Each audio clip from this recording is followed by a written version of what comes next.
வணக்க நண்பர்களே, தினமும் பெண்களுக்கு எதிரான பாலியல் குற்றங்கள் நாளுக்கு நாள் அதிகரிச்சுட்டு வர்ற இந்த சூழ்நிலையில் சஞ்சனா என்ற சகோதரி இணையதளத்தில் இந்த செய்தியை பகிர்ந்திருக்காங்க. தனக்கு நேர்ந்த பாலியல் கொடுமைன்னு சொல்லி இந்த சம்பவத்தை பகிர்ந்திருக்காங்க.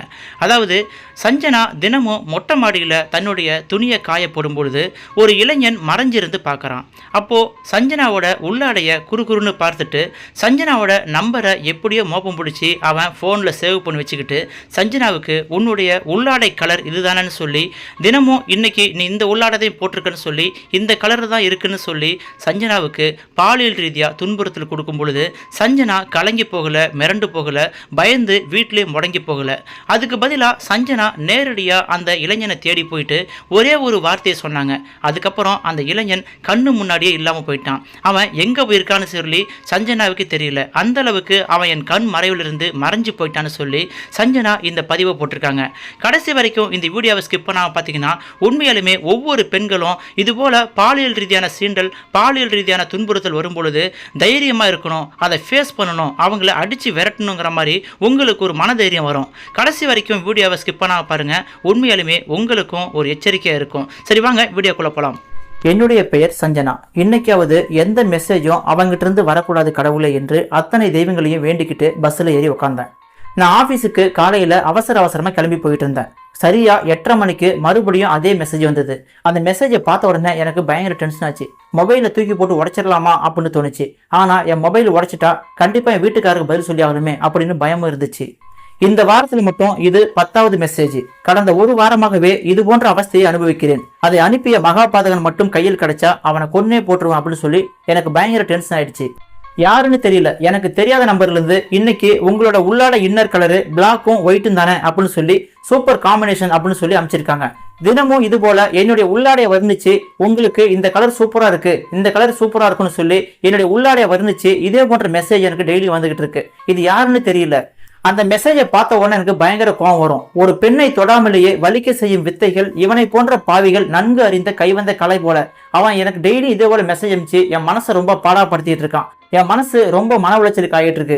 இன்னைக்கும் அதே போல மெசேஜ் வந்திருக்கு. அதாவது, இன்னைக்கு உங்க உள்ளாடை கலர் பிரவுன் கலர் தானே, ரொம்ப சூப்பர் கலருங்க, எனக்கு ரொம்ப பிடிக்கும் அப்படின்னு சொல்லி ஒரு மெசேஜ் வந்திருக்கு. இந்த மெசேஜை பார்த்து எனக்கு என்ன பண்றதுன்னு தெரியல.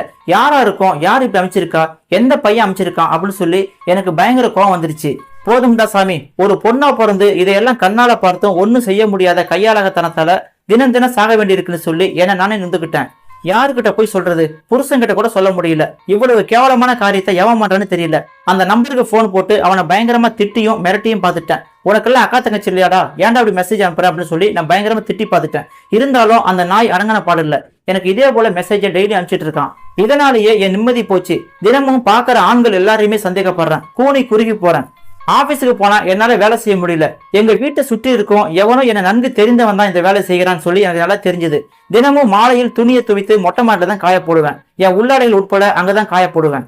பகல் பொழுதில் யாரும் வீட்டுக்குள் நுழைய வாய்ப்பே இல்லை. அருகில் அடுக்குமாடி குடியிருப்புகள் அனைத்திலும் எனக்கு நன்கு அறிமுகமான குடும்பங்கள் தான் குடியிருக்காங்க. இதில் யாரை சந்தேகப்படுவது என்று எனக்கு தெரியல. என்னுடைய போன் நம்பரை மாத்திடலான்னு பார்த்தா அதுக்கு சரியான காரணத்தை என் கணவர்கிட்ட சொல்லணும். ஏன் போன் நம்பரை மாத்தலன்னு கேட்பாரு. நான் அதை சொல்லி ஆகணும்.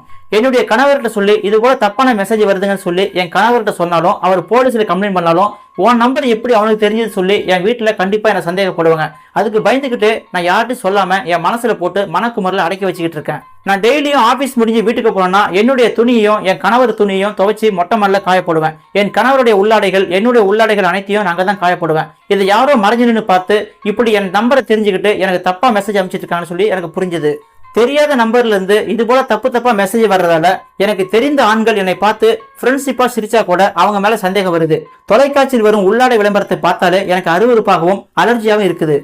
துணியை துவைச்சு மேல மொட்டை மாடில காய போடுறது நினைச்சாலே எனக்கு என்ன அறியாமலே ஒரு நடுக்கம் வந்துடுச்சு. சுற்றும் முற்றும் பார்த்து கொண்டே உள்ளாடைகளை மறைத்து காய போடுறேன். அந்த ஈனப்பிறவின் கண்களில் மட்டும் பற்றக்கூடாது. அப்படி பட்டுச்சுன்னா கண்டிப்பா இன்னைக்கு மெசேஜ் அனுப்புவான். இது போல இன்னைக்கு உன் உள்ளாட கலர் தான் சொல்லி கரெக்டா சொல்லுவான். எனக்கு பெரிய மன கஷ்டமாயிடுன்னு சொல்லி தினமும் பயந்து என் துணியை காய போட்டுட்டு இருந்தேன். திடீர்னு எனக்குள்ள ஒரு எண்ணம் தோணுச்சு. ஆமா, நான் எதுக்காக துணி காய போறது பயப்படணும்? உள்ளாடைங்கிறது ஆண் பெண் 2 பேருமே போட்டுக்கிற ஒரு ட்ரெஸ் தான். உள்ளாடைங்கிறது ஆம்பளைக்கும் பொம்பளைக்கும் பொதுவானது. ஆனா நான் மட்டும் ஏன் அதை மறைச்சு காய போடணும்? அப்படி என்ன அவசியம் இருக்கு? எவனோ ஒரு அயோக்கியன் நான் காயப்போட்ட உள்ளாடை பற்றி எனக்கு கமெண்ட் பண்ணி எனக்கு மெசேஜ் பண்ணா அதை பத்தி நான் ஏன் கலங்க வேண்டும்? பிறப்புறுப்பின் வழியாக வெளிவரும் குழந்தைய நம்ம கொண்டாடுறோம். அதே போல அந்த குழந்தைக்கு பசிச்சா உணவாக தாய்ப்பால் ஊட்டுவதை பெருமையாக நினைக்கிறோம். அப்படி இருக்கும் பொழுது அதனை பாதுகாக்கும் உள்ளாடையை பற்றி நம்ம பேசினாலே நம்ம ஏன் அசிங்கமா நினைக்கணும்? உடலை மறைக்கும் அந்த உள்ளாடையும் ஒரு Dress தானே. சில கீழ்த்தரமான மனிதர்கள் அதை பாலியல் நோக்கத்தில் பார்ப்பதாலே இது போன்ற பிரச்சனைகளுக்கு பெண்கள் நாம ஆளாகிறோம். எவனோ ஒரு நாதாரி மெசேஜ் பண்றாங்கிறதுக்காக நம்ம ஏன் நம்ம உள்ளாடைய பயந்து காய போடணும்? இதுவும் ஒரு ஆடை தானே, நம்ம தாராளமா வெளியே காய போட்டா என்னன்னு சொல்லி அன்னைக்கு ஒரு முடிவுக்கு வந்தேன்.